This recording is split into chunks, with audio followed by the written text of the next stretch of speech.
Welcome to No Question About That, talking about Leicester 0, Manchester United 3. I'm Ed with Wayne today. Wayne, we can almost have nice things. Yeah. Goal for Rasmus, goal for Alejandro Garnacho, goal for Bruno. But I guess we should talk about Ayden Heaven and what looks like a really serious injury. Absolutely gutted for the lad. Yeah. We almost had a few as well. Delict made two great blocks and then Ndidi stood on his ankle. Xerxes took one to the back and you start thinking, flipping out, ring the damn bell, get it over and done with, because it's a game of football that stream of consciousness here. One thing that struck me today, a weekend of Barclays, especially after Wolves won, that everything seems pretty pointless. I know this is pretty deep in existentialism here, folks, but the rest of the season just seems like a complete non-entity, especially after Wolves won, because Liverpool have run away with the title. And the thought came to me, I was watching Arsenal-Chelsea earlier, we're thinking this is a great day of football, really, a feast of football. You've got 3 games to look forward to, and 2 of them are on ours, and one you want to see Liverpool losing. But then there was just nothing. It didn't even strike me the emotion of what was happening with Newcastle, but it did strike me with the Arsenal game, because the Arsenal and Chelsea games traditionally, like I said, with United and Arsenal in the past, and United Chelsea used to be the barometer of what professional quality was. And Arsenal are a distant second, and they won, but they're still miles away, having already bottled it. So all of that kind of thing was weighing on my mind today. But it's not pointless for some of the United players, because their careers, it's not pointless for Rasmus Hojlund. It's not pointless for Ayden Heaven, because he's got a great chance of breaking into the side. And the one thing that really struck me with him over the last few games is that, that I don't like to be over the top, especially with the young prospects when they're coming in. But I said it with Cobby at the time when he broke through. The key thing that you look for with them is temperament. Oh, well, actually, it's a good point, case in point here, that when Amas came on, you worried about that, because you worried, maybe that's why they worried a little bit, because his temperament, and his physicality just seemed a little bit off, which is fine. That's how you find out. But Evan has just stepped in seamlessly, and I really do. If you gave me a choice tomorrow between him and Martinez on the left-hand side, I probably would pick Martinez, but it's not far away, because he's that composed. He's that brilliant. And the thing that he does really good is he compensates, because every defender is going to make mistakes, but he recovers really well. And he doesn't make mistakes that are basic enough that you think, the raw mistakes that he's making that you expect of an 18-year-old to make. So the fact that he recovers so well, and he's got great pace, great awareness on the ball, everything like that. And he was probably the best player in the game as well, Ed. He made a couple of really good blocks. He was really shining, and then that happened. Leicester fans booing. I hate that as well. You see him booing at the start. Maybe they didn't realise how bad it was. But you knew instantly it was bad. And you just think, God, we can have nice things, but why can't we just have a nice thing where it's just 3-0 and there's nothing else to talk about? Because that's a lad who, the rest of the season was going to be massive for him. Totally agree. I mean, he's just done so. He's just slotted in. Amorim praised him fulsomely last weekend, didn't he? Said we've got a really good player here. He looks like, if you want, what do we want? We want quality, temperament, physicality, right? Yeah. Like all these things. They've got to be a good athlete. They've got to be high quality at what they do. And you're looking for that composure, which can take a while, right? And as Cobby May knew, there was never any doubt about his quality or his temperament. Physicality has been a question mark. Harry Amas, I don't think there's any doubt about his quality. Or I don't think his temperament, at least at youth team level. His physicality has definitely been an issue. And Ayden Heaven just felt like he had all three things. I mean, he's clearly very talented player. Physicality, no problem at all. I haven't seen any problems there. And Amorim said he's so relaxed, maybe too relaxed. He's just chilled out, and I just feel just absolutely gutted for him. As you say, it would, if you had a choice right now, it'd be a very close call. I mean, he's definitely a better player than Victor Lindelof.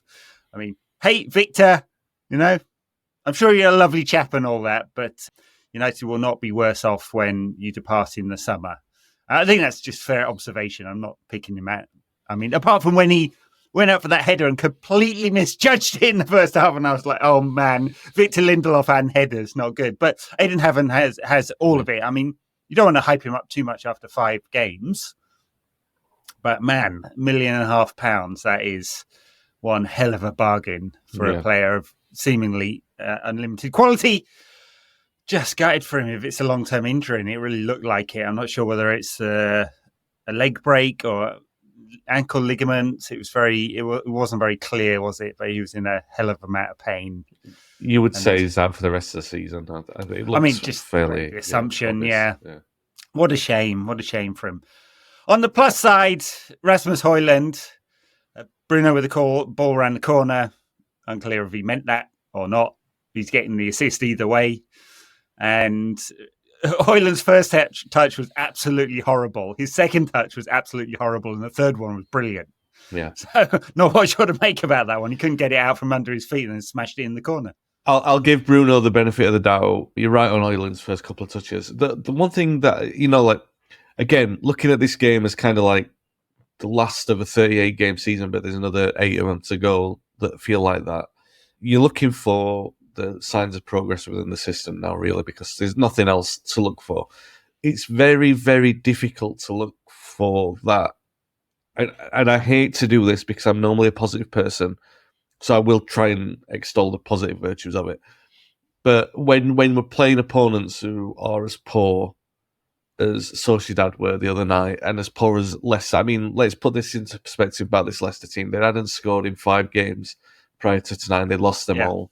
They hadn't scored in 6 home games, I think that's right, and they'd lost every one of those by at least 2 goals. Yeah. So United... It's a record, 7 home defeats in a row. Yeah, with outscoring as well, which is and never looking really like... There are a couple of moments tonight where they look like they broke through. Right at the end when Vardy scored... shot, it looked like he was going to score. But apart from that... I tell you what, Ruud van Nistelrooy must be looking at this team going, maybe I should play a manager. Maybe I should register myself. 48 years old or whatever he is, so you might give it a go. Not that, put him in rotation with Vardy because he's not that much older than him. No, but they don't even create the service for him, so he couldn't even stand still and do that. So, it's a really, really poor Leicester side in a really poor Premier League, and I've said that a few times throughout the season. It seems like I was saying it probably November time because it was shaping up to be like that. And you've got that. Well, when we say poor Premier League, I mean I think there's a few different ways of thinking about this, aren't there? Because the Premier League's got so much money in it now. I think it's 2.6 billion a year is spent on wages. Premier League, it's more than double the La Liga. So the bottom team in the Premier League will make more money than the 6th place team in La Liga, right? So Bournemouth can outbid AC Milan, as happened last summer, and all of that kind of stuff. So I don't know whether it's the quality of the Premier League's down or just the competitiveness, apart from the bottom 3 who are all tragic. The 17th and up. We're 13th.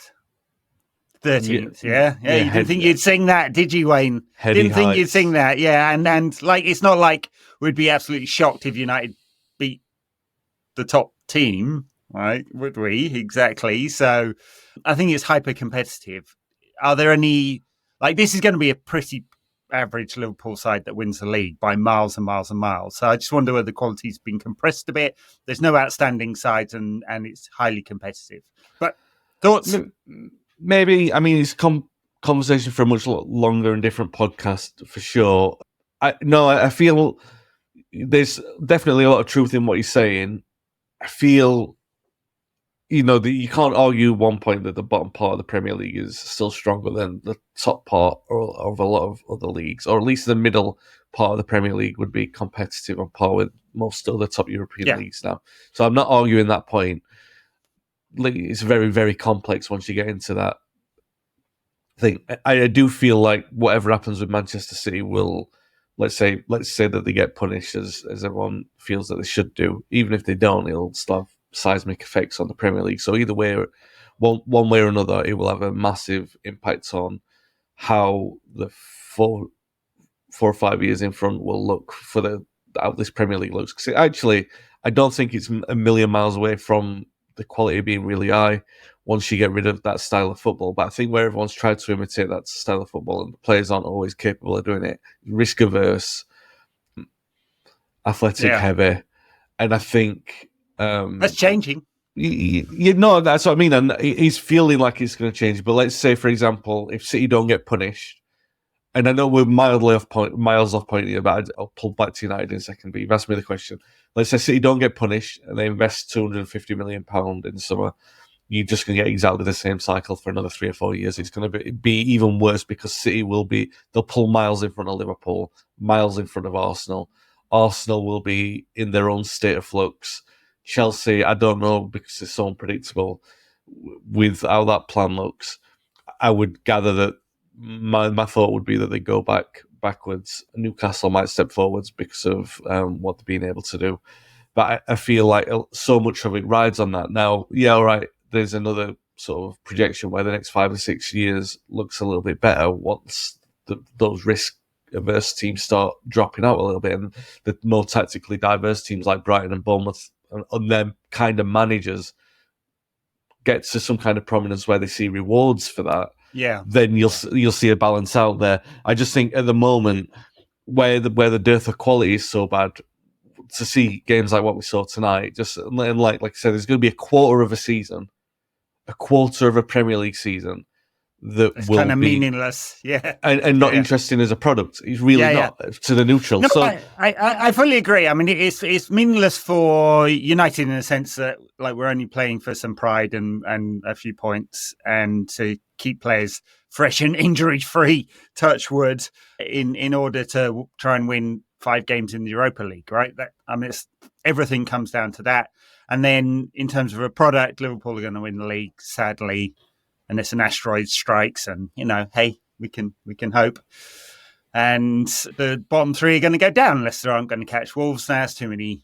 Given their form, just too many points, and so much of it seems settled, which is unusual for the Premier League for it to all be settled so far ahead of time. And for us to be playing out what essentially feels like a meaningless season. Not meaningless as long as we do all right in the Europa League. Well, okay, so let me just pull back to the game on that. To interrupt. But so Hojlund, so it isn't pointless for plenty of people. We talk about the teams, but there are plenty of players, particularly at United, where there'll be a lot of change in the summer, one way or another, even if there's not loads of money to spend, depending on what the projection is on the outgoings and things like that. However, there's still a lot of careers at stake. Rasmus Hojlund being one of them. So that goal, for example, is an interesting thing for me. And I pull it the relevance of me talking about it being a poor league wasn't because I'm just moaning about the standard of the league. I'm talking about the dynamism of that particular move, because the way that we moved the ball was so fluid and it looked so good. If you watch that passage back, the way that we actually constructed that move to find Bruno in the space that he was on the right-hand side was how that system should work with complete fluidity. Yeah. So when you see it work like that and you go, okay, that's... On one hand, you would go, that's progress. But I can't see it as progress when the league's that poor or when the opposition's that poor. So Hojlund, everything he did was... In the perspective of what we want him to do, right? So he scores the goal, he's a little bit more bullish with his confidence, and we want to see him go on a run. Bit annoying for him that we've got an international break coming up now because it disrupts momentum and is so valuable. But he's got that goal at least, and he looks a bit more confident. So within the barometer of that, with how we calculate everything on the stats and the football match that we've got in front of us, great. In terms of how I evaluate that and say, is that a good sign of promise for a system? It's very difficult because then you think, are all these players going to be part of that system next season? Obviously, they're not going to be. Yeah. Do you know? So it's difficult. I'm not coming down on that with too much criticism there. What I'm trying to say is, when I see the positive things, I'm then stepping back and saying, all right, sure. How do I see this in a long term thing? So it was good to see. I think it's totally fair that half this squad, or at least a good number of players, will not be at the club next season. There's probably 8 or 9 that the club would like to move on. We'll see whether we can do that many deals. It's unusual. And so, yeah, sure. I mean, you can see why Ruben Amorim didn't really want to come in the middle of the season, because he's having to train half the squad that won't be here next year in a system that it's irrelevant for them. Fine. But he's just doing the best he can. And I think in terms of some of the movement on the pitch, and certainly some of the construction of some of the goals, what is he trying to do? He's trying to get overloads in every passage of play, right? All through the thirds, fine, especially in wide areas. And we scored a couple of goals tonight that were pure Ruben Amorim balls. Sorry for that. Very sorry. But they really were. And creating overloads in wide areas for the cutback to score the goals, or over and over again at Sporting. So there's just little signs. I'm not going to go over the top with it, because generally speaking, we've been absolutely crap this season. Of our 10 victories in the league, 5 of them are come against the bottom 3 teams. It's been as bad as it has ever been, for sure, both under Ten Hag and especially under Ruben Amorim. But there's just, if you're looking for signs of progress, just little bits. Some good goals against Real Sociedad on Thursday. Strong defensive performance, generally speaking. I mean, save for a ridiculous penalty. And the same again tonight. I mean, a few chances for Leicester right at the end when I think United switched off a little bit. But for the most part, defended well. Magnificent block from Matthias de Ligt at one point, which he kind of celebrated on his own for having his leg trod on 2 minutes later. And doing most of the things. Now, clearly there's a kind of gap between what Amorim wants and what he's getting, and the quality of player he wants and the quality of players we've actually got right now. We'll hopefully address some of that in the summer. I mean, a lot of big things going on at the club at the moment, but certainly the recruitment is the biggest one of them. And hopefully, but just little signs, I felt all right about it today. And I'm sorry that I feel a bit Scrooge and miserly when I'm going pulling it back to the bigger picture when we're talking about the thing of a 3-0 win, which is very rare for United this season. I go back to the point of what I was saying earlier. First of all, you can only be what's in front of you, right? So everything that you do see still has to be considered in the metric of, is this going to be progress? And if you see it and it's there, then don't discount that as well. So that, from that perspective, and the fact that we did see it and we did win, because we could easily have not seen it and we could have lost, or that Leicester could have raised the game and scored the goals that they've not been scoring, and we could have been in the mire even more, or we could have reacted badly to that Heaven injury and sort of that shot from the lad who, I can't remember who it was, if it was Daka who de Ligt blocked from. So those things could have not gone for us, but they did go for us. Now, the issue just come when you look at the quality of the sides, or even like last week against Arsenal, you say, all right, we drew, but Arsenal are a bit deflated. They didn't have the momentum in the league. I know they just come off winning 7 at PSV, but it's still difficult to raise your game for the league when you're so far off, especially when Arsenal are such a, not mentally fragile, but they're susceptible to stuff with the mentality, the diplomatic way of saying it. But on the point of, like, you say, all right, well, look at what you do have and what is worth investing in for the future. Well, first of all, you've got Heaven. The second thing is that Hojlund is fighting for his future, whether, because everyone keeps saying this, there's a player in there, like they did with Xerxes, coaxing it to come out. Like you said, it doesn't matter that the first 2 touches are bad, because the vital one was what he did with the last one, and he scores with that. The other thing is, Bruno continuing his good form, because Europa League, as much as we said that right off the rest of the season, as much as I'm saying it, the Europa League is still critical to the club's near and therefore long-term future, and Bruno Fernandes and keeping him is a part of that. Most certainly. So for him to play the way that he did was great. The other things Eriksen, what do we say about that? We don't really say anything, because he's going to be off in the summer probably. We say about Collier coming in and doing a job on the right-hand side for a little bit until he moved into the middle. All right. He did all right. Garnacho, hit and miss again. But got a goal, and the one that was ruled out, I mean, Hojlund should have played the pass. It's earlier, on that. Should have played it earlier. Just held it back too long. but that was a nice finish as well. So we know what Garnacho can bring. He's not brought enough of it this season, but it's still 9 goals, 9 assists this season. So for what I think has been quite a mediocre season, but it's fair. He's 20 years old. We're going to accept that. He's still trying to work out how to play. He's a wide player playing in a narrower system than he might like. He's still trying to work that one out. So is the coach. He's fighting for his future as well. Rasmus Hojlund, different kind of calculation there because United will have to take quite a heavy loss if they move him on. They might decide to do that and just take the cash. It would be an accounting problem. But still, look, lots of them under the microscope, lots of them going, and quite a few of them who will not be here next season for sure were in the team in some fashion this year. Casemiro, the club would love to move him on if they can. I mean, obviously, the rumours around Saudi are there. There's a little bit of a calculation to be made on fee and then PSR hit versus wages saved. Victor Lindelof not being offered a new contract. He'll be moving on for sure. They've got to make a decision about both Hojlund and Xerxes. Can they keep them both? What does that mean for squad building?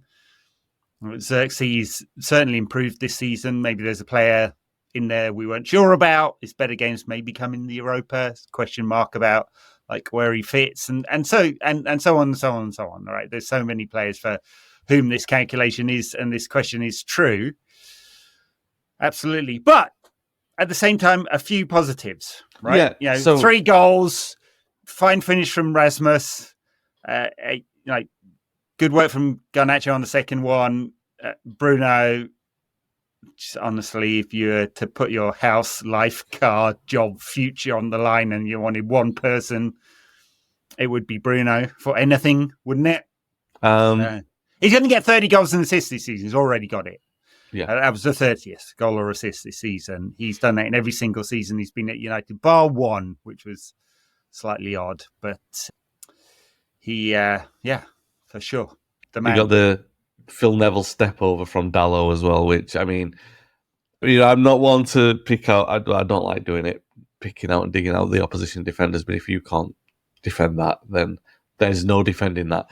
Now, I will just to pull back on the point where you said about Hojlund and Garnacho, because I realise I did say that earlier, and I feel like sometimes when you are making en masse judgments, it feels like you're saying they're all the same kind of thing. Whereas those are 2 different players in 2 different kind of dilemmas.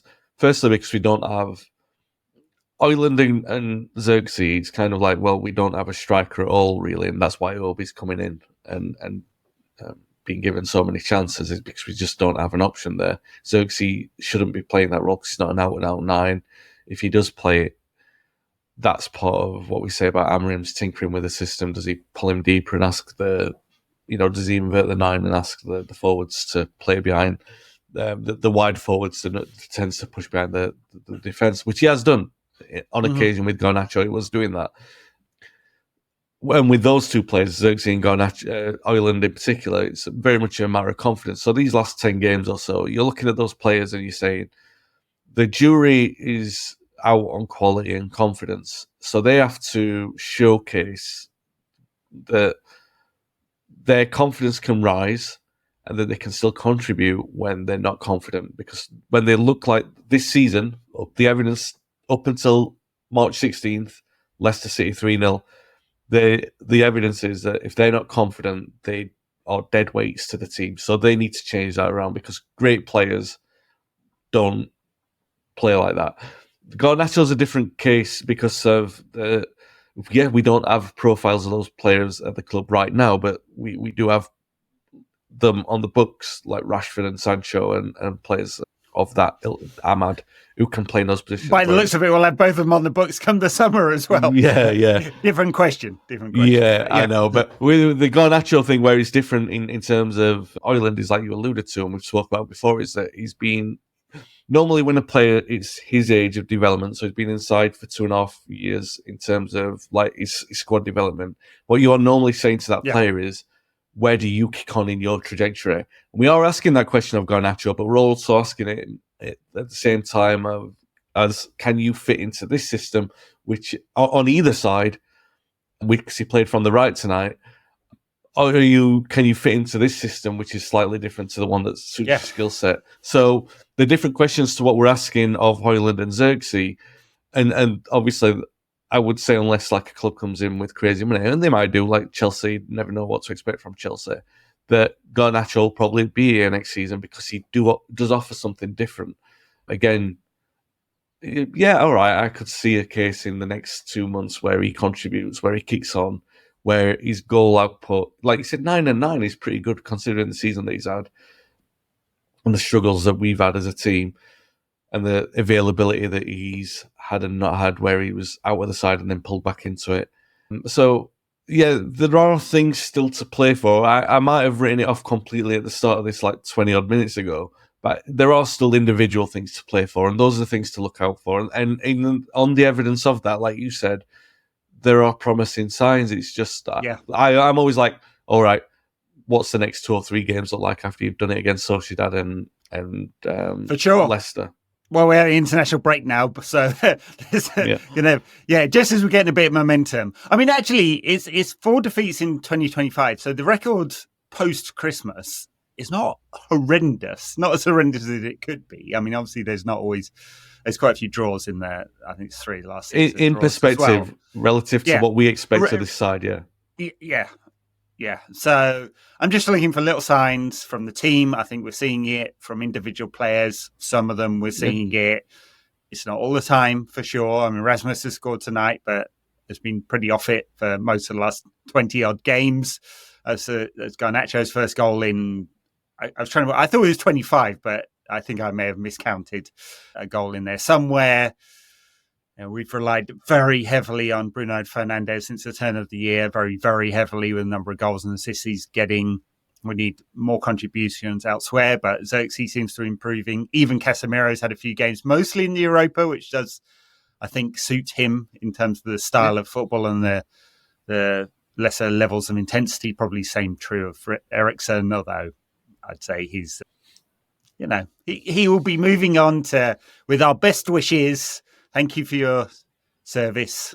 Good shot, though, in the first half. That was a good shot. Yeah. Cracking turn and shot against the post. Yeah, I mean, no doubting his quality. It's the physicality that's the problem with Eriksen. It was when he joined the club, basically.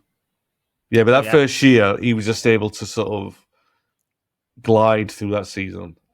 We had other legs around him and stuff like that. So that first year, but it was like, he was a good sign-in for that time because it was like, well, he comes in and he brings something that we don't have and we won't need him next year or the year after. Here we are 3 years later and we're still looking at him in a number 10 role starting in league games. He played 8 in his first season. He's played number 10 in the last few games, which is probably the better position for him because he doesn't really have the physicality in midfield. Someone who does is Manuel Ugarte, puts in a real shift, tackle, fighting, covering the ground, interceptions, the whole lot defensively. I mean, the question as we improve as a team under Amorim is whether he really suits the profile because you don't need, like, the danger with his system, 3-4-3, is you get outnumbered in central midfield and you need to have some real monsters physically to ensure that doesn't happen. So there'll be a question mark over Manuel Ugarte there. Has he got enough of an all-round game for now? Exactly what you need when you need a team that needs to be more intense, needs to fight for everything, needs to win some second balls. It's still a game of athletes as well as quality. Then he's perfect for this. So anyway, look, plenty of nuance to all of these discussions, but it is a 3-0 win after having scored 4 on Thursday. Good times. Just so gutted for Ayden Heaven that it looks really serious. I mean, I'm hoping we'll find out that it's some kind of ankle ligament, but not too serious. Bit of a twist. He'll be back in a few weeks, that kind of thing, rather than broken leg or snapped ligaments. And just one of those things could be out for months. Just really gutting for him. Yeah. Do you know what it reminded me of? It's going to sound like a fairly obscure reference now. Now I think about it and absurd it. Do you remember when Timothy Fosu-Mensah came into the side? Yeah. And he was like a beast when he first came in. And it was like, he was playing in holding midfield. And the idea was that he'd move eventually into centre-half. And he might have only played like 8 or 9 games. It was the same run where Marcus broke in under Van Gaal. Yeah. And I think Fosu Mensah was brought in at the start of the season, but he come into the injury crisis. And he honestly looked like a proper beast in there. Probably even better than Heaven has looked so far. He was that good. He carried the ball. He looked like not an attacking threat, but the way that he carried the ball was so forceful and into midfield that he looked like he was an handful for opponents where you'd have to look out for what he brought. But like Heaven maybe doesn't have that yet, but I think he'll grow into it, hopefully. And he had this run of form and he had all that momentum going, and then he picked up an injury and he never got back in. Never got back in. And there were a couple in that side as well, both with Jackson. I've talked about him as well. But that's because he had a nice left foot and he could cross the ball. And we had Shaw and he couldn't really cross. I don't think he ever can really. And Rojo, who couldn't cross and couldn't tackle, apart from. So to lose players who show promise like that, when you know that there's some resonance there and some connection. I know Evan's only been with us since, January, but he's still a kid, and there's still that kind of connection that comes in the same kind of way that you would give him more of a sort of push than Johnny Lindelof, like you were saying there, like you're like ready to bag on him straight away, like not Lindelof again. But that's the general consensus from the fans, that not Lindelof again, but you'll give the kid a chance. Yeah. Based not primarily on his age, but a huge part on his age, because you want to see him tie into United's tapestry in that way. So all right, I'm making the Fosu Mensah point there, but it's really about a player who comes in and shows a lot of potential. And United have got too many of those players who, going back to the 60s, is Bobby Noble, who played like 20 odd games or something. He played in the team's title-winning season, 66-67. He should have been in the left back when we won the European Cup, but he had a car crash. Never seen again. Seen again. Never even mentioned. Most people who listen to this podcast will never have heard of him, and he would have probably gone on to be a United legend. So I'm talking about the momentum and the damage that injuries cause to that. And I'm not overreacting. I'm not putting Heaven in that company, but what I mean is when you see such promise and temperament being the main thing, that you see someone just glide and look so beautiful on the ball, that to see that derailed. We saw it happen with Luke Shaw, and Valencia, great players. They looked full of confidence, but then they suffered, maybe not serious so much injury. With those two players in particular, it was bad tackles. I didn't see that one back, so I don't know how bad that tackle was. But I don't think so. It looked unlucky. He played on. He played on. He didn't even get a talking to or a booking. And I'm not suggesting he should, by the way. I've not seen it. What I mean is Shaw and Valencia were injured by bad tackles, and you could see the products in that. In Valencia took a long time to regain his confidence, and when he did, he was fine. He was a flying machine. Shaw still suffers with that. He talks about it. He suffers with it. He was talking.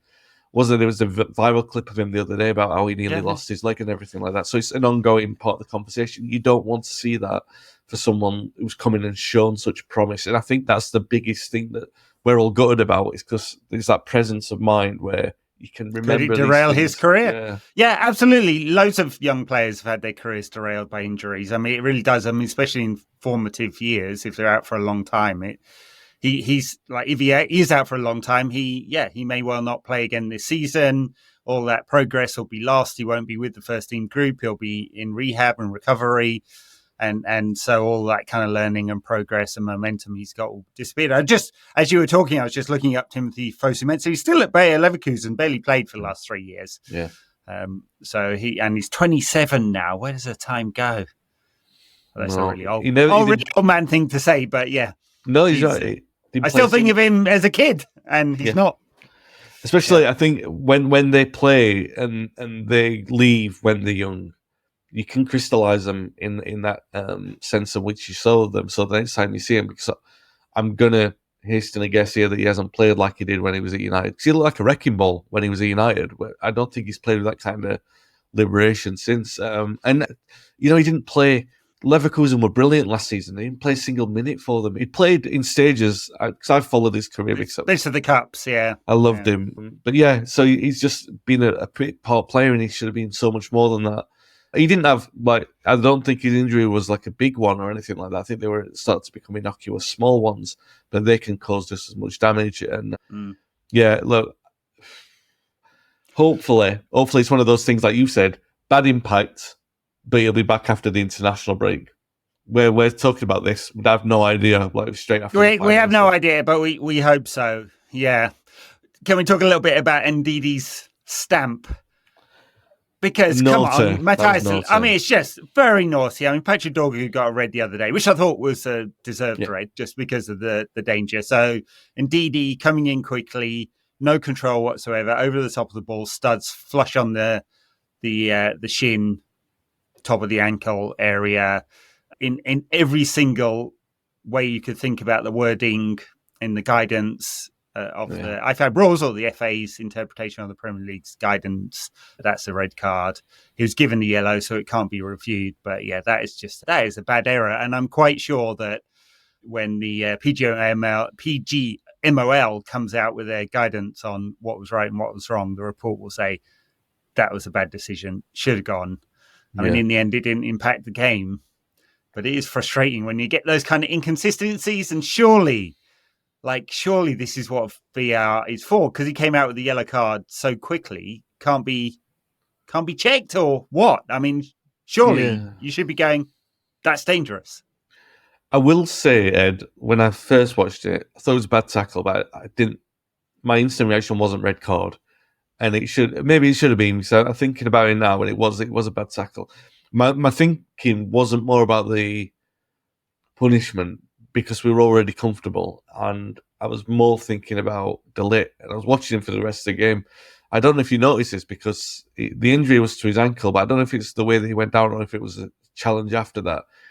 He was covering his arm a lot for at least a good 5 minutes. His left arm. I don't know if he went dead or if he looked like he sprained his elbow or something like that, but he was moving really, really badly. And I was thinking, God, he's moved over to the left. You know what I mean? He's done that because he's the senior defender out of those choices, and he was all obviously doing well because he'd done 2 really good blocks in there, and then for him to have come off as well, I'm like, how much bad luck can United have in their defence? Quite a lot. I think there's 5 centre backs out at the moment.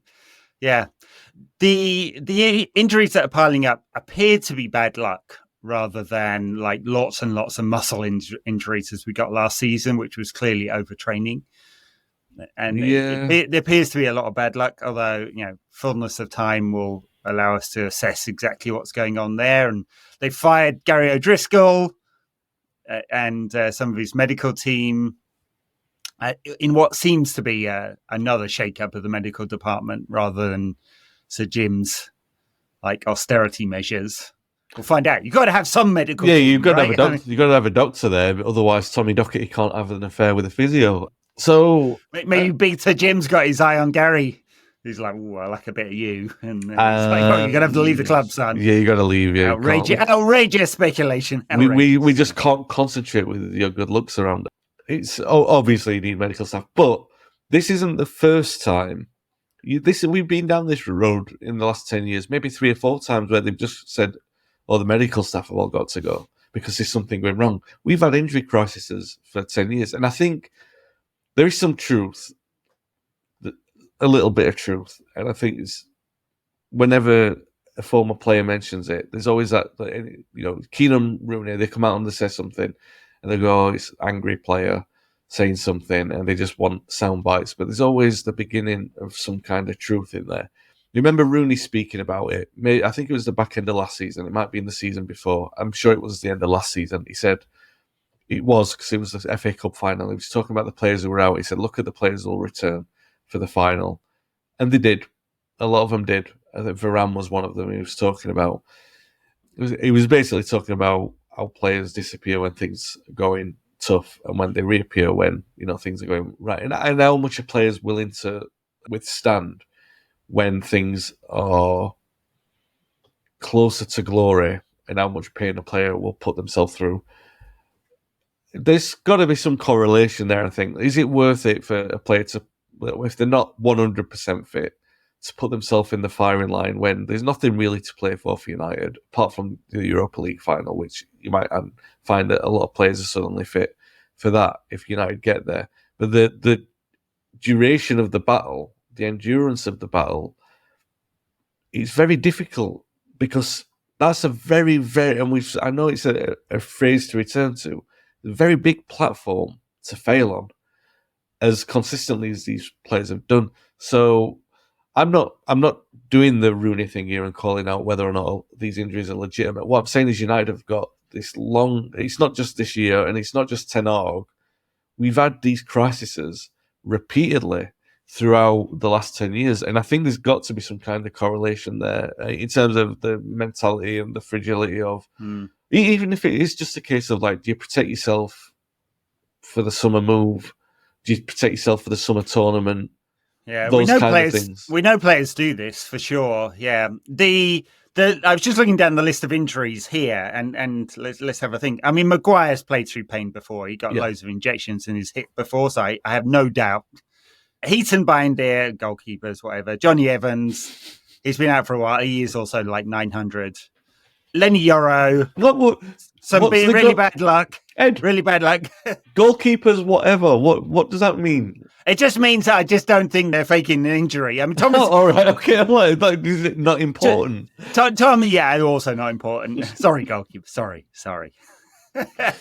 Tom Heaton's, he's got a great contract just to be the third goalkeeper for training, or for the warm up pre-game. He's a good goalie, Tom. He's a good lad. Martinez. I mean, they will have to make a decision about him in the summer because quality player, but just. We've had 3 years now of him just not being available. They'll make it not in the summer. They can't because he'll still be out. So January. No, that's true. That's true. Yeah, Luke Shaw. I mean, he has another year on his contract after this. It'd be very unlikely that he moves on unless they came to an accommodation with him. Like he can move to another club on a free if don't have to pay him off. Kobbie Mainoo, kind of worrying about how many injuries he's getting, and it may be he's still young, but you'd be looking at that and going, there's a bit too many of these injuries, muscle injuries. Dorgu, he'll be back suspended today, and Ahmad was very unlucky at training ground tackle with these injuries. So it doesn't appear to be a pattern here, but yeah, I absolutely, like, how many injury crises have we been through in the last 10 years? It feels like a lot, even if I don't have the data in front of me that tells me that it's the worst of any club or anything like that. So I mean, if you're taking it holistically, squad management, budget, training facilities. So Carrington will open again early July in time for pre-season training. They've spent £50 million on that. I'm going to assume they've got some magical healing in there. Maybe Pep's old doctor needs to come along and sort our problems out. Or is Dave Brailsford, does he know anyone? Maybe with some jiffy bags that, some magic potion in them. Talk about marginal gains. Yeah. Yeah. Get some EPO in there directly. I feel like we've run out of things to talk about, Wayne. So we're now talking about scandalous stuff that definitely didn't happen. Yeah. Okay. What this other football has happened? There's the magic of Newcastle. The fairy tale. First trophy in 55 years, or 69 years, or 75 years, or whatever it was. I couldn't really tell. Really. Yeah. MBS will be dancing through the halls of the PIF. Which is definitely not owned by the Saudi state, by the way. We've had legal assurances on that front. Can you remember a few years ago they had, I don't know where it was filmed. I'm not familiar with the locality. But a bunch of Geordies, they were singing. And it was like, we've got Lionel Messi cleaning the bogs because Maggie's are the richest club or something like that. And their perspective, this was shortly after the takeover, like they all wearing the sort of tea towels on their heads and everything like that, completely abandoning thing. And there's an element of me, when we beat them in the League Cup final 2 years ago,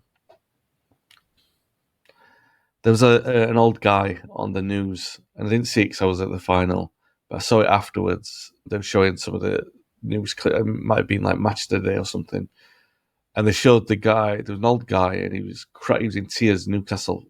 For this before the game, because he'd only been to Wembley a few times to see him, and he was just pleased that they were there at all after what happened with Mike Ashley. And there's an element of me, the romantic of me, in because it still exists, because those fans are old enough and they've survived enough and they've been through enough of utter turmoil with garbage ownership, by the way, I should say. They did deserve better than that, and they got better than that. However, the way that they sold the soul for it and their entitlement of the majority of the fans that I have witnessed, not the majority of the Newcastle fans, the majority of the Newcastle fans that I have seen, their entitlement to this, because they went through some kind of hardship, it is a bit funny because, yeah, all right, it's a bit not great for them. The rules and regulations have changed a little bit, so they can't spend as freely as they were hoping to benefit from. What a shame. I know. But they have still Newcastle. But they've still spent a lot, and they're still able to sort of hold Isaac to ransom when he would probably want to go to a club that will win things more freely. But they hold all the cards because they've got all the money, and they do not need to sell him, so they will not be selling him. Anyone who goes there knowing they're there for as long as Newcastle want them to go. A little bit like Levy at Spurs, but with more money to make the point. Yeah. But you made a point earlier about, we don't want Liverpool to win. And I don't. And I'm glad that they lost, obviously, from a sporting rival perspective. But I was thinking about this after the match, because in the isolated perspective of Newcastle win a trophy, and this is all they've won, and then they don't win anything else for another 20-odd years, which I think is unlikely, but let's say that they don't. Is the romance lost in that? Do you say it's a sports washing thing? Because it still is. But then, do we really not want Liverpool to win anything? And I don't. But I'm talking about in the perspective of, we had this big thing to chase for years and years and years, right? And we got there, and the moment was amazing when we levelled them on league titles, and amazing when we surpassed them. And amazing again when we went that extra bit. So we're starting to think, maybe not in maybe our lifetimes, we won't see them come back. Do you know what I mean? Or at least in Fergie's lifetime, we won't see them go past him. Right. But now they are level. They will be level. I think they're past us in trophies won overall. And I think that these are the things that are supposed to mould the character. Well, also mould the character of whatever this next United team is. So, let's say we are at the acorns and the seeds of a great United side managed by Ruben Amorim, which goes on to win trophies. Then their character will be shaped. Let's say they win league titles and they win a European Cup, and Bruno Fernandes is part of that and everything, and we all romanticize what happens in 5 or 6 years. Do we not? It means much more. Of course, it means much more if we are beating Liverpool or surpassing Liverpool records to go right. there. You need the lows to appreciate the highs. Sure. I mean, I know what you're saying there. Of course, and there's for the last few years. I'm glad they lost. By the way, yeah. I know what you're saying. For the last few years, we've had this choice between City and Liverpool. Which devil do you want to pick here? And generally speaking, I come down on the side of I'd rather City won, because I can kind of dismiss them. Yeah, absolutely. As a state-funded non-entity that plays really boring football, and I'm just going to forget about them. It doesn't even count, asterisk against them. Whereas Liverpool's a proper football club, proper rivalry and all that, and I don't want them winning, come what may, right? So generally speaking, I come down on that front. I mean, it's kind of the opposite here in that, hey, Newcastle, the romantic story of Mohammed bin Salman's plaything, I'm not sure. Then again, John Henry was at a Trump rally the other day and called out by Trump. So, scumbag as well. I did enjoy after Liverpool got knocked out of the Champions League by Paris Saint-Germain the other day, FSG out was trending on Twitter for a while. I was like, they've taken it well. I mean, in the last month, their talk of a quadruple for Liverpool has gone, and beaten by Plymouth in the FA Cup, beaten by Paris Saint-Germain in the Champions League, and beaten by Newcastle in the Carling Cup final, or Carabao Cup final. Yeah. They are sadly going to win the league, sadly. And they will equal our record. And there you go. Will we get to 21 before they do? At this point, you'd say that's probably highly unlikely, wouldn't you? But who knows? Who knows?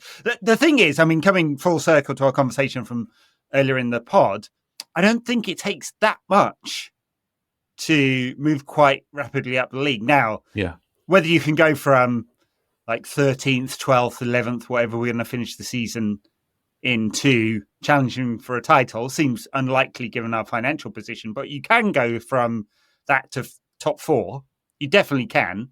Like, the gap is not, I mean, the points gap is quite large now, but the quality gap isn't miles away. We've seen Nottingham Forest. You can do it with a very clear game plan that everyone buys into, even with mostly mediocre players. You can get quite far up this league. So the hope for us is that we can make quite a lot of progress next season. Depends on the business that's done this summer, of course. And that Project 2028 is on. Thank you very much, Omar Barada. Your reputation is on this one. Something like that. All right. Well, no midweek game. Everyone gets a week off. I will be back with you at some point this week to talk about your new book, Wayne. Yes. That's why I'm not plugging it relentlessly now. Thanks, Ed. You should plug it relentlessly. Where can you buy this new book? What's it called? Football Tour by Matt Busby. Thank you to everyone who's supported with it so far. Yeah, you can get it on all the good bookstores. Unfortunately, there was a great bookstore that was online, Book Depository, which did worldwide delivery for free. They're not there. But you can get it on Amazon. You can get it Waterstones or wherever you get your books. All right, support your local independent bookstore. Yeah. Ask them to go order a copy and we'll have a conversation about that weighty tome, over 400 pages. Yeah, absolutely. It's quite a bit. A doorstop, Ed. That's what it's there for. Yeah. Well, if that pandemic ever strikes again and we run out of toilet paper, we'll know what to do.